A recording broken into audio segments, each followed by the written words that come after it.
နိုင်ငံလဲတော့အခြေခံဥပဒေကမရေမရာဖြစ်နိုင်ငံအဲ့ဒါဆိုတော့ဖွဲ့စည်းပုံတွေလည်းဘာထူးဘုံကြီးဖွဲ့စည်းလူဖွဲ့စည်းရှင်မရေရအောင် system မရှိအဲ့ system မရှိတဲ့အပြင် system တကြစနစ်တကြလုံးပြန်တော့လေဘာဖြစ်သွားလဲဆိုတော့အဲ့ဒီဟာကို run နိုင်တဲ့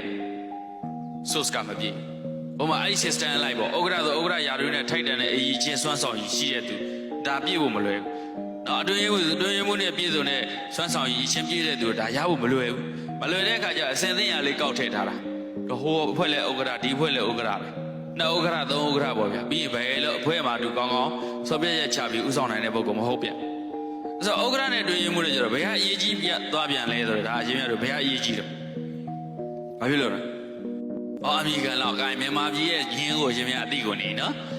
အမှန်တော့ဥက္ကဋ္ဌတို့ president တို့ဆိုတာဒါတာဝန်ကြီးဆုံးပဲလေ decision maker ပဲလေတော့အလုပ်လုပ်တာကအတွင်းရေးမှုကလုပ်တာဥပမာစင်ကူမှာဆိုရင်သမ္မတရှိတယ်အဓိကအလုပ်လုပ်တာဝန်ကြီးချုပ်ကလုပ်တာဒါဆိုတော့ဒီလိုတို့ကဘာဖြစ်လဲဆိုတော့အဖွဲ့အစည်း system တစ်ခုကိုတည်ဆောက်တယ်စနစ်တစ်ခုကိုချပြီးတော့စာရွက်ပေါ်မှာပြီးသွားတယ်စာရွက်ပေါ်မှာပြီးသွားတယ်